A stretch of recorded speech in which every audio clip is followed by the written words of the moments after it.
এলেঙ্গা থেকে যমুনা সেতু পর্যন্ত ১৩ কিলোমিটারের কাজ অর্ধেকও শেষ হয়নি। ঈদযাত্রায় ঢাকা টাঙ্গাইল যমুনা সেতু মহাসড়কে তাই ভোগান্তির আশঙ্কায় চালকরা। কয়েকটি পয়েন্টে অতিরিক্ত যানবাহন ও পশুর হাট বসায় লিংক রোডগুলোতে বাড়ছে চাপ। তবে ঈদ ঘরমুখ মানুষের যাত্রা নির্বিঘ্ন করতে সতর্ক পুলিশ প্রশাসন।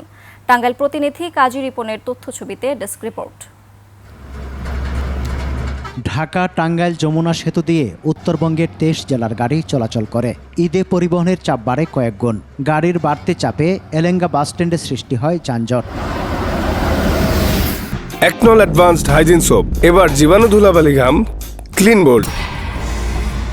কোরবানির পশুবাহী ট্রাকের কারণে যানজটের আশঙ্কা করছেন চালকরা। জানান, এলেঙ্গা থেকে যমুনা সেতু পর্যন্ত ৪ লেন চালুর কথা বললেও বেশিরভাগ অংশে মূল সড়কের কাজ শেষ করতে পারেনি ঠিকাদারি প্রতিষ্ঠান। শেষ সময়ে তাই যাত্রী ভোগান্তির আশঙ্কা তাদের। ঈদের কারণে অনেক গরু ট্রাক আসবে, এই জন্য যানজট লেগে থাকে। এই রোডের কোনো গ্যারান্টি নেই, তো একটা দুর্ঘটনা ঘটলে দেরিতে যানজট পাইছি।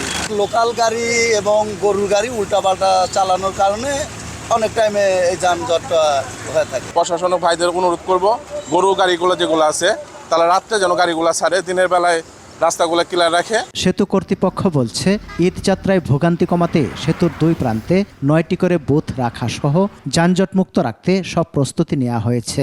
পুলিশ প্রশাসন, জেলা প্রশাসনের সাথে সমন্বয় করে আমরা যে কোনো যানজট দ্রুত নিরসনের ব্যবস্থায় সচেষ্ট থাকবে। ঈদ যাত্রা নির্বিঘ্ন করতে মহাসড়কে ফিটনেসবিহীন যানবাহন চলাচল বন্ধ সহ নানা উদ্যোগের কথা জানায় পুলিশ।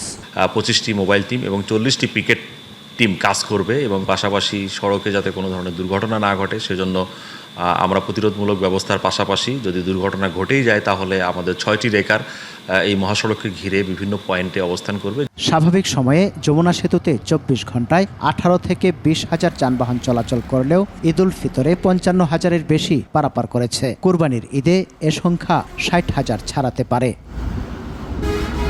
সমর ইসলাম, ডেস্ক রিপোর্ট, 21 টেলিভিশন।